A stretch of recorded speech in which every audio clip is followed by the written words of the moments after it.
Team Sky have been accused of deceiving the organisers of the Giro d'Italia into handing over a reported €1.4 million in appearance fees by not disclosing that their star rider Chris Froome had already failed a drug test.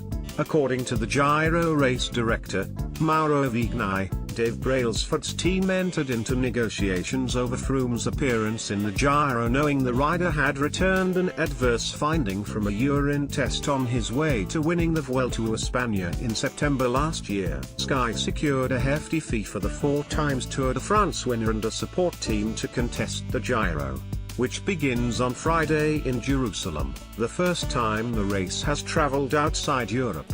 But on the eve of the event, Vignai made the remarkable claim that he felt let down by Brailsford after The Guardian and the French newspaper Le Monde made public news of Froome's failed test in December. Vignai said this was the first time he became aware of the anti-doping case lingering over the Briton, which could lead to Froome being suspended from cycling for several months. Asked if he felt deceived by Brailsford, who was knighted for services to cycling in 2013, Vignai replied, "Definitely, yes. The negotiations with Team Sky took place before the Giro presentation, so I would have expected within a correct relationship to be informed. I didn't really like this." In a bid to repair relations with the organisers, Brailsford flew to Italy to explain the situation. "I did express my thinking on the phone to Dave. He came immediately to Italy to meet with me," Vignai said. Dave himself was not pleased and he told me that in fact he did not receive the information until the end of September. But he also said to me that he was confident that this whole issue will find a solution. Giro d'Italia route. The launch of the 101st edition of the Giro took place last November, with Froome confirming his participation via a video message. The 32-year-old arrived in Israel this week confident of clinching a triple crown of Grand Tour wins, the Tour de France, Vuelta a España, and now Giro, all in a row. But there is every chance his Vuelta title could be taken away if he receives an anti-doping rule violation. Froome is attempting to explain why a urine test submitted after the 18th stage of the Vuelta on the 7th of September indicated twice the permitted level of the asthma drug salbutamol. Cycling's world governing body, the UCI, sent a letter to Team Sky, Froome and British Cycling to inform them of the failed test on the 20th of September. It is understood talks with Giro organisers began in the following weeks. Vignai expressed his frustration that it had taken so long to reach a verdict. "I feel bad because of the extremely long times of the justice procedure. With the current means that are available to not have a decision made after 8 months. Something needs to change. We don't even know when a decision will finally arrive." In a statement, Team Sky said, "The UCI process regarding Chris would normally have remained confidential. The team wanted to fully respect this, but since it became public we have stayed in regular touch with the Giro organisers about it. We received and agreed the final race contract within the last 3 weeks. Obviously sometime after the issue had become public. In all our conversations with the organisers they have been supportive of Chris's participation in the race. We love the Giro.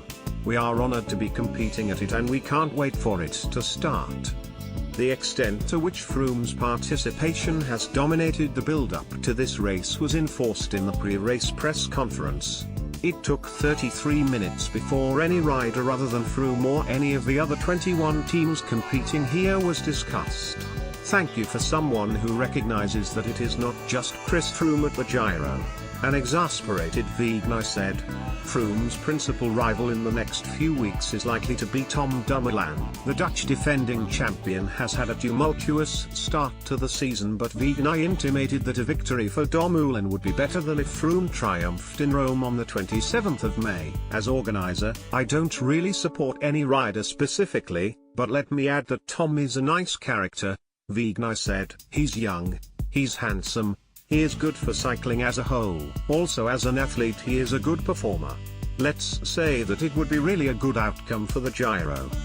The mounting tensions over Froome's presence are not the only contentious issue to plague the Giro this year. The decision to hold the opening 3 stages of the race in Israel has also led to the organisers being accused of sport washing, using the event to distract from the rising heat of the Palestine conflict.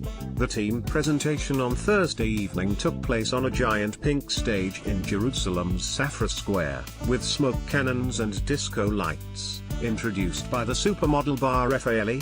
But on Friday, less than 100 kilometers from here, the protests on the Gaza Strip, which have taken place every week since 30 March, will continue unabated. The Israeli military has reportedly killed 35 Palestinians and injured more than 5,500 others during these protests, with Amnesty International suggesting some have been shot from behind and intentionally maimed. Sign up for the recap, our weekly email of editors' picks.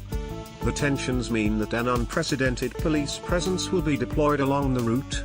More than 4,000 officers and 2 helicopters are securing the roads and the perimeter. Superintendent Mickey Rosenfeld, the Israel Police national spokesman, said it was the biggest sporting event to be held in Israel's history. We're focusing on a mega sport event and not political or security-related issues, he said.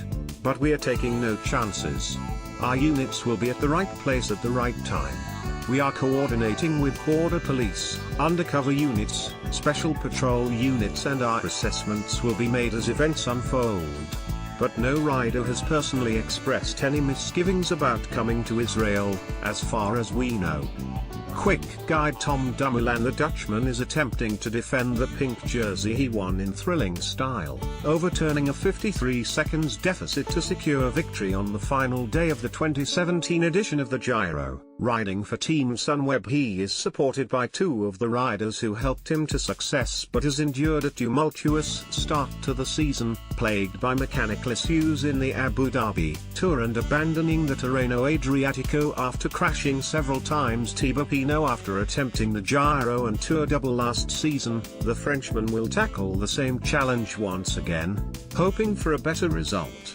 He finished 4th behind Dumoulin last year, losing ground in the time trials, but his overall victory in the Tour of the Alps, where he won by 12 seconds, indicate he is in even better form this time round. With just 2 weeks since the end of that race and the Grand Tour, it will be intriguing to see how the Groupama FDJ rider has recovered. Simon Yates, not as hotly fancied for the Giro title as his compatriot Froome, but Yates has displayed eye-catching form of late with 2 stage wins and an overall 2nd place finish at the prestigious Paris-Nice. The 25-year-old will lead his Michelton Scott team's bid to win and said he is relishing the role and the opportunity to usurp the favourites. Finishing 7th on his Tour de France debut last year and 6th at the Vuelta a España in 2016, he has proved he is not overawed by the big occasions. Martha Kellner, thank you for your